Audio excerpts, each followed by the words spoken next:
മറുപിള്ള താഴെ ഇരിക്കുന്നതിനെ പറ്റി വീഡിയോ ചെയ്യാമോ എന്ന് എന്നോട് യൂട്യൂബിൽ പലരും ചോദിച്ചിട്ടുണ്ട്. അപ്പൊ ഇന്നത്തെ വീഡിയോ മറുപിള്ള താഴെ ഇരിക്കുന്നതിനെ പറ്റിയാണ്.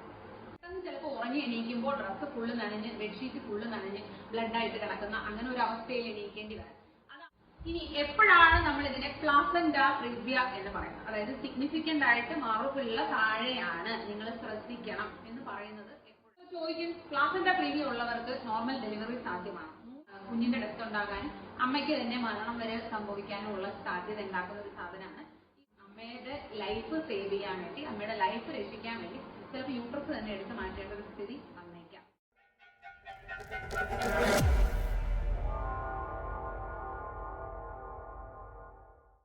പലപ്പോഴും പേഷ്യൻസ് പുറത്ത് കാണിച്ചിട്ട് സ്കാൻ റിപ്പോർട്ടുമായിട്ട് എൻ്റെ അടുത്ത് വരാറുണ്ട്.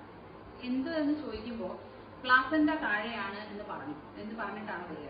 അപ്പൊ 5th മന്ത്, അതായത് 5ാം മാസത്തിലെ സ്കാൻ വരെ പ്ലാസന്റ താഴെ ഇരിക്കുക എന്ന് പറയുന്നത് വളരെ കോമൺ ആണ്. കാരണം എന്തെന്ന് ചോദിച്ചു കഴിഞ്ഞാൽ അപ്പൊ പലരും ചോദിക്കും, അങ്ങനെ എല്ലാവർക്കും വരുന്നില്ലല്ലോ, കുറച്ചു പേർക്ക് മാത്രമല്ലേ അങ്ങനെ പ്ലാസന്റ താഴെയാണെന്ന് വരുന്നുള്ളൂ എന്നുള്ളത്. പക്ഷേ നമ്മുടെ യൂട്രസ്, അതായത് നോൺ പ്രഗ്നന്റ് യൂട്രസ്, പ്രഗ്നൻസി അല്ലാത്ത യൂട്രസ് എന്ന് പറയുന്നത് നമ്മുടെ ഫിസ്റ്റിന്റെ അത്രയുള്ളൂ. അതായത് ഒരു മുഷ്ടി ചുരുട്ടി വെച്ചാൽ എത്ര ഉണ്ടാവുമോ അത്രേ ഉണ്ടാവുള്ളൂ ഒരു നോർമൽ പ്രഗ്നൻസി അല്ലാത്ത ഒരു സ്ത്രീയുടെ യൂട്രസ് എന്ന് പറയുന്നത്. ഈ യൂട്രസ് ആണ് വലുതായി വലിപ്പം വെച്ച് ഒരു 3.5 കിലോ ഉള്ള ഒരു ബേബി, അതിന് ചുറ്റും വെള്ളം, അതുപോലെ തന്നെ 1 കിലോ ഉള്ള ഒരു പ്ലാസന്റ, ഇതെല്ലാം ഇൻക്ലൂഡ് ചെയ്യത്തക്ക രീതിയിൽ വലുതായി വരുന്നത് ഈ ഒരു ചെറിയ യൂട്രസ് ആണ്. അപ്പോൾ 5ാം മാസം എടുക്കുമ്പോൾ കുഞ്ഞ് വളരെ ചെറുതാണ്. 5ാം മാസം 7ാം മാസം വരെയൊക്കെ കുഞ്ഞിന്റെ അവയവങ്ങൾ ഉണ്ടായി വരുന്ന സമയമാണ്. ആ സമയത്തൊന്നും കുഞ്ഞിന് വെയിറ്റ് വെച്ച് തുടങ്ങിയിട്ടില്ല. അപ്പൊ കുഞ്ഞ് ചെറുതാണ്, യൂട്രസും ചെറുതാണ്, അതിന് ചുറ്റും കുറച്ച് വെള്ളം ഉണ്ടാവും. അപ്പൊ പ്ലാസന്റയ്ക്ക് ഇരിക്കാൻ ചിലപ്പോൾ സ്ഥലം കിട്ടുക എന്ന് പറയുന്നത്, അല്ലെങ്കിൽ ഇരിക്കാൻ സ്ഥലം കിട്ടുക എന്ന് പറയുന്നത് ചിലപ്പോൾ താഴ്ഭാഗത്തായിരിക്കാം. അങ്ങനെയാണെങ്കിൽ ചിലപ്പോൾ താഴ്ഭാഗത്ത് പ്ലാസന്റ എത്തിയിട്ടുണ്ടാകാം. പക്ഷെ ഇത് മാറാൻ സാധ്യതയുണ്ടോ എന്നാണ് എല്ലാവർക്കും അറിയേണ്ടത്. ഉണ്ട്.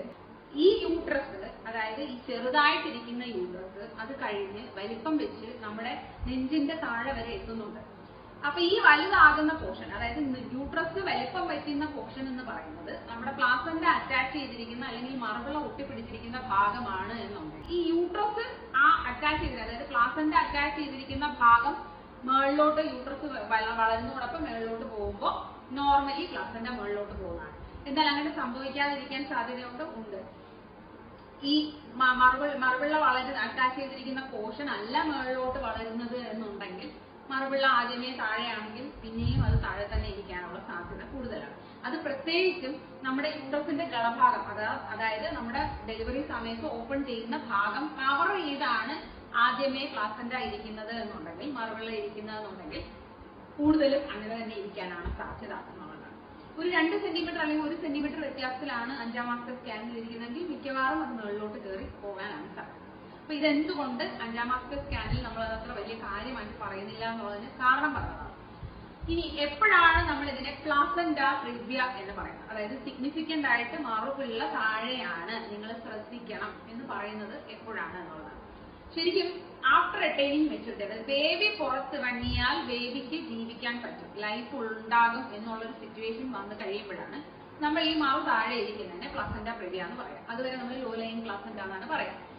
അപ്പോൾ എപ്പോഴാണെങ്കിലും, അതായത് ആദ്യത്തെ 5 മാസത്തിലാണെങ്കിലും അത് കഴിഞ്ഞിട്ടാണെങ്കിലും മറുപിള്ള താഴെ ഇരുന്നാൽ നമുക്ക് ഏറ്റവും പേടിക്കേണ്ട കാര്യം എന്ന് പറയുന്നത് ഇടയ്ക്കിടയ്ക്ക് ഉണ്ടാകുന്ന ബ്ലീഡിംഗ് ആണ്. അത് അമിതമായ ബ്ലീഡിംഗ് ആയാൽ അമ്മയ്ക്ക് സിവിയർ ആയിട്ടുള്ള ഒരു രക്തക്കുറവ് ഉണ്ടാകാനും അത് കാരണം അമ്മയുടെ ഡെത്ത് ഉണ്ടാകാനുമുള്ള കാരണമുണ്ട് എന്നുള്ളതാണ് നമ്മൾ ഈ പ്ലാസന്റ പ്രിവ്യയിൽ ഏറ്റവും കൂടുതൽ പേടിക്കുന്ന സാധനം. അപ്പോ അത് ഒരു 28 ആഴ്ചയിൽ നമ്മൾ സ്കാൻ നോക്കിയപ്പോൾ മറുപിള്ള വീണ്ടും താഴെയാകുന്നുണ്ടെങ്കിൽ നമ്മൾ കെയർഫുൾ ആയിട്ട് ഇരിക്കാൻ പറയും. വളരെ റെയർ ആയിട്ട് മാത്രമേ അത് കഴിഞ്ഞാൽ പിന്നെ മുകളിലോട്ട് കയറി പോകാനുള്ള സാധ്യതയുള്ളൂ എന്നുള്ളതാണ്. അത് എത്രത്തോളം വരാറുണ്ടെന്ന് ചോദിച്ചു കഴിഞ്ഞാൽ നമ്മൾ ഒരു 200 പ്രഗ്നൻസി എടുത്താൽ അതിൽ ഒരാൾക്ക് പ്ലാസന്റ പ്രിവ്യ വരാനുള്ള സാധ്യതയുണ്ടെന്നുള്ളതാണ്. അപ്പോൾ ചോദിക്കും, ഇതിനെന്തെങ്കിലും റിസ്ക് ഫാക്ടേഴ്സ് ഉണ്ടോ, ഇതിനെ നമുക്ക് എങ്ങനെയെങ്കിലും തടയാൻ പറ്റുമോ? റിസ്ക് ഫാക്ടേഴ്സ് എന്ന് പറഞ്ഞാൽ ഉണ്ട്. 35 വയസ്സിൽ കൂടുതലുള്ള സ്ത്രീകൾ പ്രഗ്നന്റ് ആവുമ്പോൾ പ്ലാസന്റ പ്രിവ്യ ഉണ്ടാകാനുള്ള സാധ്യത കൂടുതലാണ്. 2, മൾട്ടിപ്പിൾ പ്രഗ്നൻസി, അതായത് ഒന്നിൽ കൂടുതൽ കുട്ടികൾ ഉള്ള പ്രഗ്നൻസി ആണെങ്കിൽ ചിലപ്പോൾ ഒന്നിൽ കൂടുതൽ പ്ലാസന്റ ഉണ്ടാകാം, അല്ലെങ്കിൽ ഉള്ള പ്ലാസന്റ വലിപ്പം കൂടുതലായിരിക്കാം. അങ്ങനെയാണെങ്കിൽ അത് താഴെ എത്താനുള്ള സാധ്യത കൂടുതലാണ്. 3, മൾട്ടി പാരിറ്റി, അതായത് 2, 3, 4, 5 പ്രഗ്നൻസികൾ, ഒരുപാട് മൾട്ടിപ്പിൾ ഡെലിവറീസ് ഉള്ള ഒരു അമ്മയാണെന്നുണ്ടെങ്കിൽ അവർക്കും ഇതുപോലെ പ്ലാസന്റ പ്രിവ്യ വരാനുള്ള സാധ്യതയുണ്ട്. പിന്നെ പറയുന്നത് മുന്നേ പ്ലാസന്റ പ്രീവി ഉണ്ടായ അമ്മയാണ് എന്നുണ്ടെങ്കിൽ അവർക്കും റിക്കറൻസിന് ചാൻസ് ഉണ്ട്. എത്രത്തോളം ചോദിച്ചു കഴിഞ്ഞാൽ 100 അമ്മമാർക്ക് അമ്മമാരെ എടുത്തു കഴിഞ്ഞാൽ അതിൽ 2 അമ്മമാർക്ക് വീണ്ടും പ്ലാസന്റ പ്രീവി വരാനുള്ള സാധ്യതയുണ്ട്. പിന്നെ പറയുന്ന സ്മോക്കിംഗ്, പുകവലി ചെയ്യുന്ന അമ്മമാരാണെങ്കിൽ പ്ലാസന്റ പ്രീവി വരാനുള്ള സാധ്യത കൂടുതലാണ്. അതുപോലെ തന്നെ ഫൈബ്രോയിഡ് ഉള്ളിലുള്ള അമ്മമാരാണെങ്കിൽ ചിലപ്പോൾ ഫൈബ്രോയിഡ് ഉള്ള സ്ഥലത്ത് ഈ പ്ലാസന്റയ്ക്ക് ഒട്ടിപ്പിടിക്കാൻ കഴിയാത്തത് കാരണം യൂട്രസിന്റെ താഴ്ഭാഗത്തോട്ട് പോയി ഒട്ടിപ്പിടിക്കാം. അങ്ങനെ വന്നാൽ പ്ലാസന്റ പ്രീവി വരാം. ഇതിനേക്കാളും ഒക്കെ ഏറ്റവും കോമൺ ആയിട്ട് നമ്മൾ കാണുന്നതെന്ന് പറയുന്നത് മുന്നേ ചെയ്തിട്ടുള്ള യൂട്രസിലെ ഓപ്പറേഷനുകൾ. അത് സിസേറിയൻ ആയിക്കോട്ടെ, ഫൈബ്രോയിഡ് മാറ്റിയ സർജറി, മയോമെക്ടമി ആയിക്കോട്ടെ, അല്ലാന്നുണ്ടെങ്കിൽ DNC പോലുള്ള സർജറികൾ ആയിക്കോട്ടെ, ഇതൊക്കെ പ്ലാസന്റ പ്രീവി ഉണ്ടാക്കാനുള്ള സാധ്യത കൂട്ടുന്നതാണ്. അപ്പോൾ എല്ലാവരും ചോദിക്കും, എന്താണ് ഇതിന്റെ മെയിൻ സിംറ്റം, അതായത് ഇതിന് എന്തെങ്കിലും ലക്ഷണങ്ങൾ ഉണ്ടോ, ലക്ഷണങ്ങൾ കാണിക്കാറുണ്ടോ? ലക്ഷണങ്ങൾ വലുതായിട്ടൊന്നുമില്ല. മിക്കവാറും ഉണ്ടാകുന്ന ബ്ലീഡിംഗ് ആണ്. ഒരു 5th മന്തിലൊക്കെ ചിലത് ബ്ലീഡിംഗ് ആയിട്ട് വരും. നോക്കുമ്പോഴത്തേക്കിനും പ്ലാസന്റ താഴെയായിരിക്കും. അപ്പോഴേ നമ്മൾ പറയാറുണ്ട്, താഴ്ഭാഗത്ത് ബുദ്ധിമുട്ടുണ്ടാകുന്ന പ്രശ്നങ്ങളോ അല്ലെങ്കിൽ യൂട്രസ് ചുരുങ്ങാനുള്ള കാരണം ഉണ്ടാക്കുന്ന പ്രശ്നങ്ങളോ ഉണ്ടാകാൻ പാടില്ല. അപ്പൊ എന്തൊക്കെ നിങ്ങൾ പ്ലാസന്റ താഴെയാണ് എന്നുണ്ടെങ്കിൽ ശ്രദ്ധിക്കണം എന്ന് ചോദിച്ചു കഴിഞ്ഞാൽ, സ്ട്രെനോസ് ആയിട്ടുള്ള വർക്കുകൾ, ഒരുപാട് ഹെവി ആയിട്ടുള്ള ബോഡി മൂവ്മെന്റ്സ് ഉണ്ടാകുന്ന വർക്കുകൾ, എക്സസൈസുകൾ, അങ്ങനത്തെ ഹെവി വെയിറ്റ് ലിഫ്റ്റിംഗ്, വലിയ വെയിറ്റുകൾ തൂക്കിയെടുക്കുക, ഇങ്ങനത്തെ ഒക്കെ അവോയ്ഡ് ചെയ്യാൻ പറയും. അതുപോലെ തന്നെ ബന്ധപ്പെടുന്നത്, സെക്ഷൽ കോണ്ടാക്ട് ചെയ്യുന്നത് അവോയ്ഡ് ചെയ്യാൻ പറയും. അങ്ങനത്തെ ഒരുപാട് സ്റ്റെപ്സ് കയറി ഇറങ്ങുക, അങ്ങനത്തെ കാര്യങ്ങളൊക്കെ നമ്മൾ പ്രത്യേകിച്ച് ഇങ്ങനെയുള്ള പ്ലാസന്റ താഴെ ഉള്ളവരാണെന്നുണ്ടെങ്കിൽ അവോയ്ഡ് ചെയ്യാൻ പറയും. അവരുടെ വീട്ടിൽ തന്നെ റെസ്റ്റ് എടുക്കാൻ പറയും. അല്ല, സിവിയർ പ്ലാസന്റ പ്രീവി ആണെങ്കിൽ ചിലപ്പോൾ ഹോസ്പിറ്റലിന് അടുത്ത് സ്റ്റേ ചെയ്യാൻ പറയുന്നവരുണ്ട്, അല്ലെങ്കിൽ ഹോസ്പിറ്റലിൽ തന്നെ അഡ്മിറ്റ് ചെയ്ത് അവരെ കിടത്തേണ്ടി വരാറുണ്ട്. അത് ബ്ലീഡിങ്ങിന്റെ എമൗണ്ട് അനുസരിച്ചും എത്രത്തോളം പെട്ടെന്ന് എത്രത്തോളം പ്രാവശ്യം പ്രഗ്നൻസി സമയത്ത് ബ്ലീഡിങ് വരും എന്നുള്ളതനുസരിച്ചിരിക്കും. അപ്പോൾ ഇനി ഇതിനെ തടയാനുള്ള സാധ്യത, തടയാൻ എന്തെങ്കിലും നമുക്ക് ചെയ്യാൻ കഴിയുമോ? ഇത് നമുക്ക് ഒരിക്കലും പ്ലാസന്റ പ്രീവി ഉണ്ടാകുന്നത് നമുക്ക് തടയാൻ കഴിയില്ല. നമുക്ക് അത് വന്നു കഴിഞ്ഞാൽ അതിനുള്ള പ്രിക്കോഷൻസ് എടുക്കാം എന്ന് മാത്രമേ ഉള്ളൂ. അപ്പൊ ഞാൻ എന്തൊക്കെ പ്രിക്കോഷൻസ് ചെയ്യണം എന്നുള്ളത് ഞാൻ പറഞ്ഞു.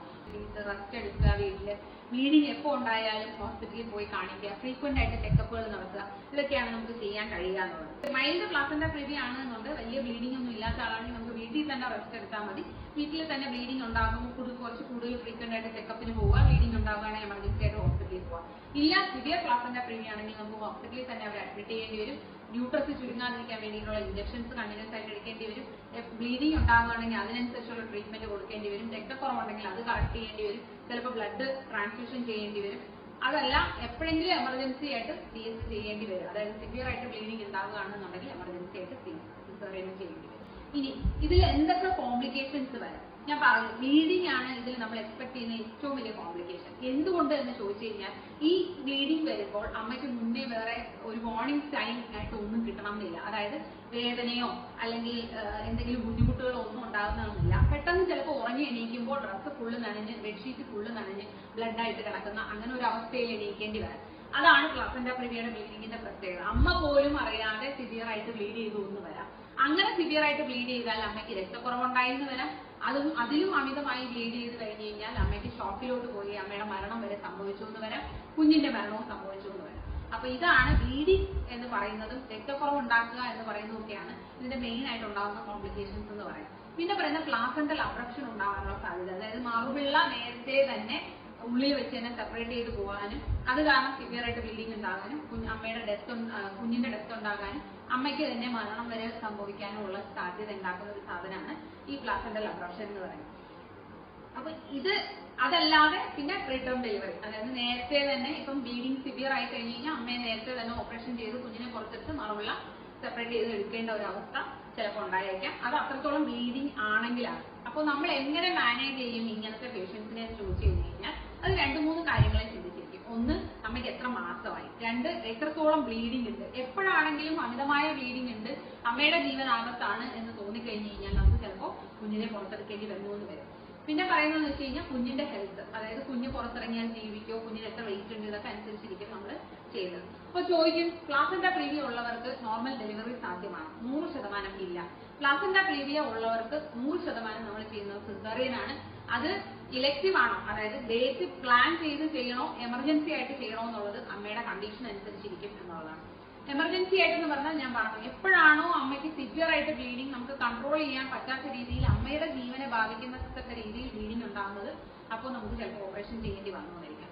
ഇല്ലെങ്കിൽ നമ്മൾ എന്ത് ചെയ്യും, പ്ലാൻ ചെയ്ത് കുഞ്ഞിനെ പുറത്തെടുത്താൽ കുഞ്ഞും ജീവിക്കാൻ കഴിവുള്ള രീതിയിൽ ഒരു 36 ആഴ്ചയോടുകൂടി ഇലക്റ്റീവ് ആയിട്ട് സിസേറിയൻ ചെയ്യുകയാണ് ചെയ്യുന്നത്.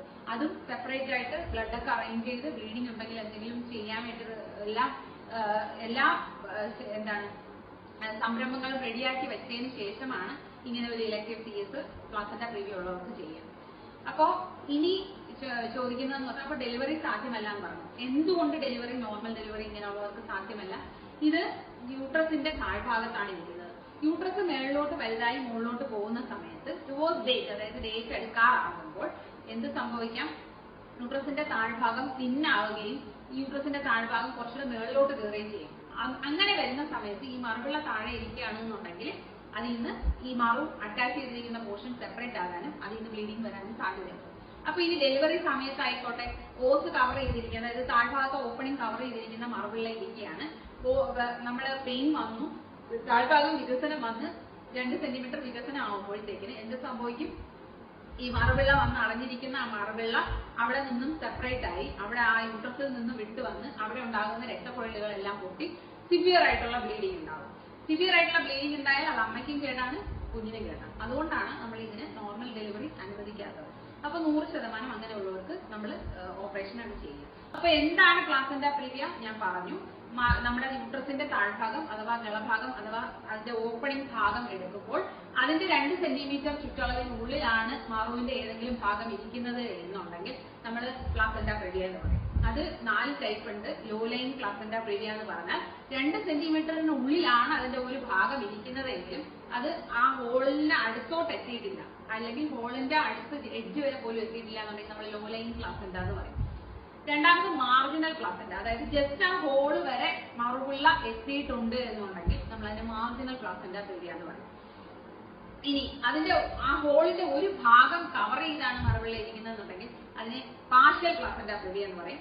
അതിനെ കംപ്ലീറ്റ് ആയിട്ട് ആ ഹോളിനെ കവർ ചെയ്താണ് പ്ലാസന്റ ഇരിക്കുന്നതെന്നുണ്ടെങ്കിൽ അതിനെ കംപ്ലീറ്റ് പ്ലാസന്റ പ്രീവിയ എന്ന് പറയും. അപ്പൊ ഇതാണ് അതിന്റെ ടൈപ്സ് എന്ന് പറയുന്നത്. പിന്നെ ഇതിലുണ്ടാകുന്ന ഒരു റെയർ ആയിട്ടുള്ള ഒരു ഡെഡ്ലി കോംപ്ലിക്കേഷൻ ആണ് എന്തെന്ന് പറയുന്നത് പ്ലാസന്റ അക്രിറ്റ സിൻഡ്രോം എന്ന് പറയുന്നത്. അതായത് മറുപിള്ള താഴെയാണ് എന്ന് മാത്രമല്ല, മറുപിള്ള യൂട്രസിനുള്ളിലേക്ക് പെനട്രേറ്റ് ചെയ്ത്, അതായത് ചൂഴ്ന്ന് കയറി ചിലപ്പോൾ യൂട്രസിന് പുറത്തും പോയി ചിലപ്പോൾ കുടലിലോ അല്ലെങ്കിൽ മൂത്രസഞ്ചിയിലോ വരെ അറ്റാച്ച് ചെയ്യുന്ന ഒരു അവസ്ഥയാണ് പ്ലാസന്റ അക്രിറ്റ സിൻഡ്രോം എന്ന് പറയുന്നത്. അതിനെപ്പറ്റി ഞാൻ പിന്നെ ഒരു വീഡിയോ ഇടുന്നതാണ്.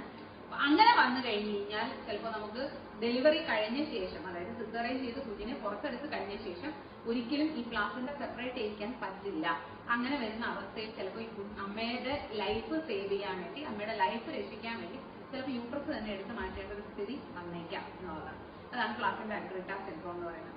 അപ്പോൾ എന്താണ് പ്ലാസന്റ പ്രീവിയ, അതിലുണ്ടാകുന്ന കോംപ്ലിക്കേഷൻസ് എന്താണ്, അങ്ങനെയുള്ളവർക്ക് നോർമൽ ഡെലിവറി ഉണ്ടാവുമോ, അപ്പൊ എപ്പോഴാണ് നമ്മൾ പ്ലാസന്റ പ്രീവിയ കൺഫേം ചെയ്യുക? ഒരു 7 മന്ത്സ് കഴിഞ്ഞതിന് ശേഷം വീണ്ടും പ്ലാസന്റ താഴെ തന്നെ ഇരിക്കുകയാണെന്നുണ്ടെങ്കിൽ വളരെ റയർ ചാൻസ് ആണ് പ്ലാസന്റ പിന്നെ മുകളിലേക്ക് പോകാനുള്ളത് എന്നുള്ളതാണ്. ഇപ്പൊ 32 വീക്സ്, അപ്പം മുന്നത്തെ സിസേറിയൻ ഒക്കെ കഴിഞ്ഞവരാണ്, ഫ്രണ്ടിലാണ് പ്ലാസന്റ ഇരിക്കുന്നതെങ്കിൽ നമ്മൾ ഈ പ്ലാസന്റ അക്രീറ്റ ആണോ അല്ലയോ എന്ന് അറിയാൻ വേണ്ടി 32 ആഴ്ചയൊക്കെ ആകുമ്പോഴത്തേക്കും നമ്മളൊരു MRI എടുക്കും. കാരണം MRIയിൽ സ്കാൻ ചെയ്യുന്നതിനേക്കാൾ കൂടുതൽ ഡീറ്റെയിൽ ആയിട്ട് നമുക്ക് അറിയാൻ പറ്റുള്ളൂ എത്രത്തോളം പ്ലാസന്റ ഉള്ളിലേക്ക് കയറിയിട്ടുണ്ട്, മൂത്രസഞ്ചിയിൽ എന്തെങ്കിലും എത്തിയിട്ടുണ്ടോ എന്നൊക്കെ നോക്കാൻ വേണ്ടിയിട്ടാണ് അത് ചെയ്യുന്നത്. ഇതാണ് പ്ലാസന്റ. നന്ദി.